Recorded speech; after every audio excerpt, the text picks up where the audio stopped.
Hello అండి, నేను మీ doctor Swapnasri, MD general medicine, Vijayawada.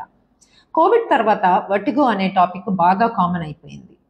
So దీన్ని ఎలా ఐడెంటిఫై చేయాలి అంటే, కళ్ళు తిరిగినట్టు ఉండడం, తోసేసినట్టు ఉండడం, లేదు పడుకొని లెగిసేటప్పుడు భూమంతా గిర్రును తిరిగినట్టు ఉండడం, వాంతి వచ్చినట్టు ఉండడం, గ్యాస్ అని కూడా అనిపిస్తుంది కొందరికి, వాంతి వచ్చినట్టు ఉండడం, ఇవన్నీ కూడా వర్టిగో అంటాం.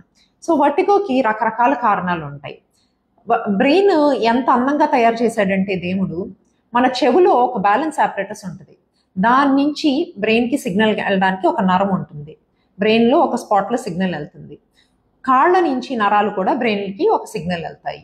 సో ఇవన్నీ కలిపి బ్రెయిన్ చక్కగా దాన్ని క్యాలిక్యులేషన్స్ వేసుకొని ఏమేం బ్యాలెన్స్ చేయాలి అనేది మళ్ళీ సిగ్నల్స్ బయటికి పంపిస్తుంది. సో ఈ అంత సిస్టంలో ఎక్కడ ఏం ప్రాబ్లం ఉన్నా కూడా వర్టిగో రావచ్చు. దీనికి స్పెసిఫిక్గా వేరే బ్లడ్ టెస్ట్లు అట్లాంటివి తక్కువ.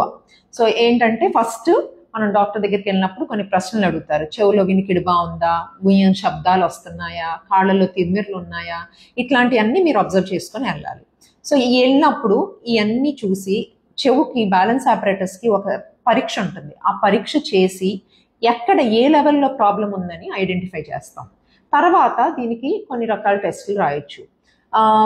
ఇది కాకుండా డీహైడ్రేషన్ కామన్గా ఉండేవి, డీహైడ్రేషన్ లేదు వేరే ప్రాబ్లంకి ఏదన్నా మెడికేషన్స్ తీసుకోవడం, ఒక్కొక్కసారి B12 డెఫిషియన్సీస్, ఇలాంటి వాటికి కూడా వర్టిగో రావచ్చు. థైరాయిడ్ ప్రాబ్లమ్స్కి కూడా రావచ్చు. సో ఇవన్నీ కూడా చూసిన తర్వాత కొన్ని పరీక్షలు చేసి డిసైడ్ చేస్తాం ఏం టెస్టులు చేయాలని. వర్టిగో ప్రాబ్లం ఉంటే మటుకు తప్పక సంప్రదించండి. Thank you.